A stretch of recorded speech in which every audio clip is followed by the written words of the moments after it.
Lipat na naman tayo mga idol. Sumakay na lang ako, pero malapit lang naman. Pantay naman yung daan, pero sa katotohanan hindi pwedeng sumakay dito habang nagka-travel. Pero nandyan din lang, malapit din lang mga idol, at pantay naman. Sumakay na ako. Dyan lang tayo, malapit lang. Ayan. Malapit na. Saglit lang yung tinakbo, kaya sumakay na lang mga idol. Yan.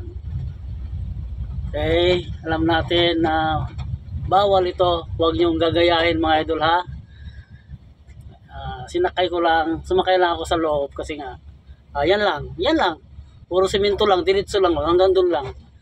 Galing ako doon. Kaya sumakay na ako, hindi na ako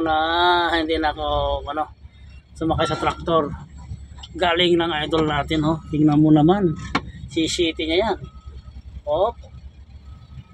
Kita nyo? Siniti niya. Yan ang mga driver. Kita nyo? City. Kita nyo? Yan. Ganyan ang mga driver natin mga idol. Talagang magagaling na mga trailer driver. Hanga ako sa mga trailer driver natin kasi magaling dumiskarte. Atras lang doon hanggang doon sa may approach para hindi masira itong kalsada. Ayun mga idol, para hindi siya masira. At siyempre baka magalit ang mga kontraktor pag na-damage ang semento. Kaya dyan sa may approach, ayan sa may lupa. Okay, yan. Atras pa. Ano muna doon sa may malapit sa lupa. Doon. Atras pa. Yan. Para paglagay ng rampa doon sa may approach.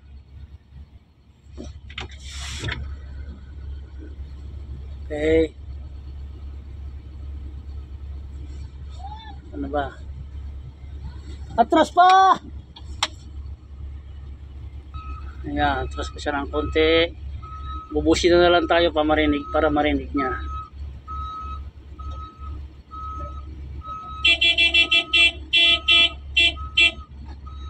Okay, yan. Para yung rampa doon tutungtong sa lupa. Yan ang magandang yan.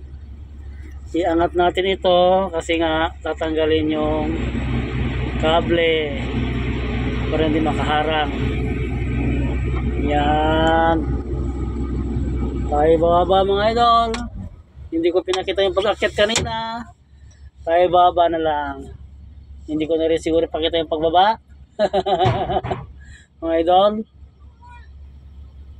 Isa lang naman para ng pagbaba mga idol. Abanti lang naman di ba? Okay mga idol, bababa tayo.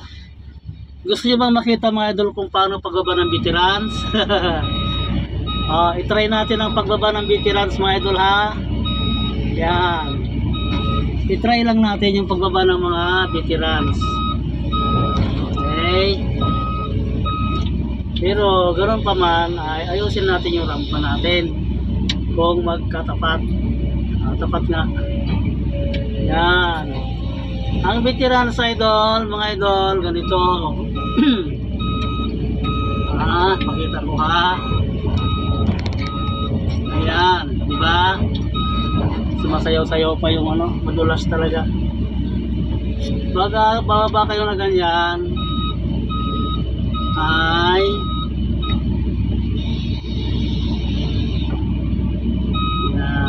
tingnan natin sa mga veterans.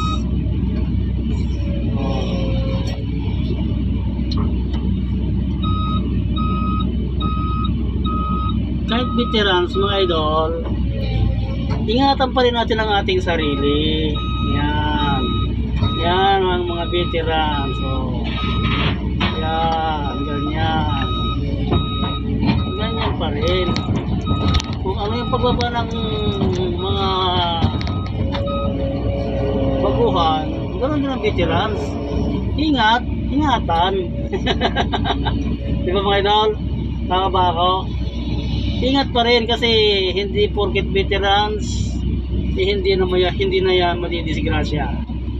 Hindi mga idol. Kaya kung ano yung ingat, pag-iingat, kasabay yan lahat. Veterans man o baguhan, kailangan ingat pa rin. Yun. So, para sa akin, yun ang sakay ng veterans na tunay na veterans. Okay na raw. Okay mga idol. Ayan. Nakano na sila. Yun. Alis na mga yan mga idol. Malapit lang, di ba? Pero magta-travel pa rin ako. Hanggang doon, malapit din. Basta advice mga idol, ang advice ko sa inyo, huwag kayong mag-travel ng napakalayo na dinidiritso nyo. Tingnan natin ang ating final drive. Pag napansin nyo na medyo ano na, itigil nyo na. Tapos magpahinga kayo, mas mahaba yung ipahinga ninyo kaysa travel nyo. At pag ihinto nyo, huwag nyo antayin na nag-iinit na siya bago nyo ihinto. Mga idol ha, maalala, hindi pa mainit yung travel mo, final drive natin, ihinto nyo na para hindi magkaroon ng defect yung ating mga gear doon sa loob ng ating final drive. Okay mga idol, ganun lang mga idol. God bless sa ating lahat.